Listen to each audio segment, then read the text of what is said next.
Very very important is कि जो भी आपकी जो फ्रेजिंग हो वो फ्रेज जो आपके दिल में एज ए कंपोजर है, अगर अनकन्वेंशनल है तो भी, अगर कन्वेंशनल है तो भी, बट जो भी उसे गाए, अगर आप खुद गा रहे हैं तो बेस्ट है, बिकॉज अगर आप सिंगर हैं तो उसको आप और अच्छी तरह निभा सकेंगे because it's there in your mind. Because अब डिफरेंट डिफरेंट फ्रेजेस बन रहे हैं, कन्वेंशनल से अनकन्वेंशनल भी हो रहे हैं, तो आप या अगर किसी और से गवा रहे हैं तो फिर एग्जैक्ट जो कॉम्पोजिशन है उसको गवाना बहुत जरूरी है। You can not leave it कि भाई आप गा लो, सिंगर तुम इम्प्रोवाइज कर लेना, बिकॉज वहां पर वो जो आत्मा से आपने बनाया है, जो फील आप कंपोजर ने जो बनाया है, वो जब सिंगर गाता है वो वेरिएशन बहुत ग्रेट हो सकता है, बट वो वेरिएशन है, वो वेरिएशन तब वर्क करेगा जब ओरिजिनल सुपर हिट हो चुका है।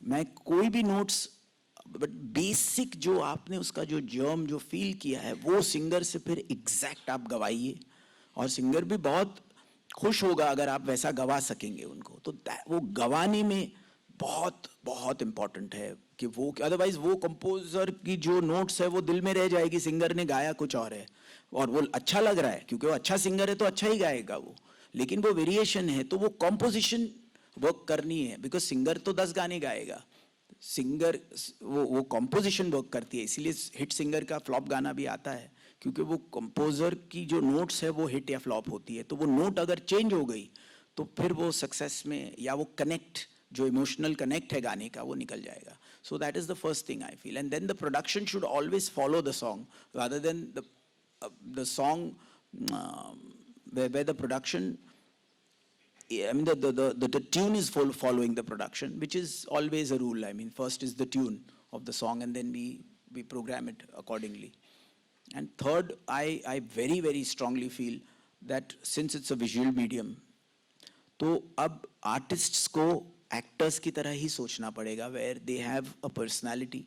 बिकॉज मैं सिर्फ प्लेबैक सुन ही नहीं रहा हूँ अभी, क्योंकि अब गाने ऑडियो में आते हैं लेकिन वो रीच नहीं कर रहे हैं, आते हैं लेकिन वो रीच नहीं कर रहे हैं, तो कहीं ना कहीं आपकी विजुअल पर्सनालिटी के साथ कनेक्ट बन करके ही आप कनेक्ट करोगे गानों को। अभी आप जिनके भी म्यूजिक में फैंस है, अब्रॉड के आर्टिस्ट हैं या इंडिया के आर्टिस्ट हैं, उनको आप विजुअली जानते हो तभी आप कनेक्ट कर रहे हो, तो वो विजुअली जो भी आपकी पर्सनालिटी है उस पर्सनालिटी में अपीयरेंस का मैं कह सकूंगा कि कोई बहुत ग्रेट बात नहीं है, लेकिन अनफॉर्चुनेटली कह लीजिए या फॉर्चुनेटली जो भी है, जैसे अब्रॉड के रॉक स्टार्स हैं या इंडिया के बहुत सारे स्टार्स ने अपनी एक पर्सनालिटी बनाई है, वो personality, appearance, face value will play an important part in the success for that song to reach its destination. Beautiful, big, super to learn. The first thing, the relation with the singer's point of view, say composition, then the quality of a production should not dominate the tune, and then finally you must not forget that finally it is again it has become a visual art. So according to visual also, you have to take care of the things. तो ये सब बातें होने के बाद में अगर आपसे एक पर्सनल बात कहूँ तो बुरा तो नहीं मानेंगे? नहीं नहीं सर, बिंदास। अगर मैं आपको एक लाइन दूं तो उसको कैसे उसको कंपोज करेंगे? लाइन मेरी ये है, मैं तेरा था, तेरा हूं और तेरा रहूंगा और कुछ ना कहूंगा। अभी आपके सामने बनाएंगे। मैं तेरा था, हाँ, मैं तेरा हूं, तेरा रहूंगा और कुछ ना कहूंगा। कोशिश करते हैं, अब अगर ऊपर वाला, इससे बड़ी सूटेबल लाइन लड़के के लिए कुछ नहीं हो सकती कि कुछ ना कहूंगा। It's a beautiful process, it has to touch your heart, then mind, then you see that how you go, flow with it, and you make on the tune on the spur of the moment. एकदम आपने सोचा, मिला, writer ने दिया और आपने पढ़ा और पढ़ते ही आपने रिएक्ट किया। The reaction from your soul has to be there. अगर बहुत क्राफ्टी करेंगे तो क्राफ्ट तो पूरा पड़ा है, बाद में करेंगे।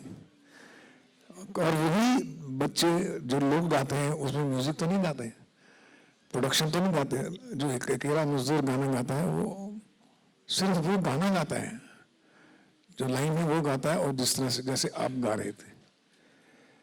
सो it has to work from your heart and soul.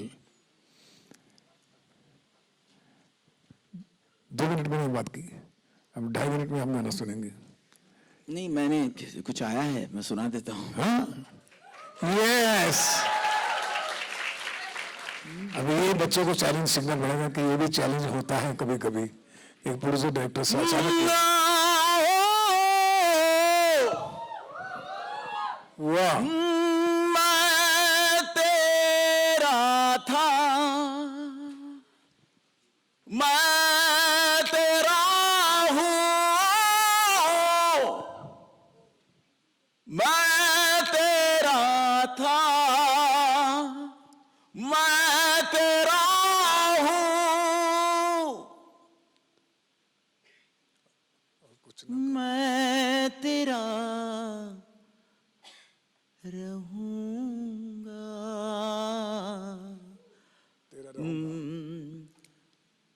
कुछ ना कहूंगा, ब्यूटीफुल.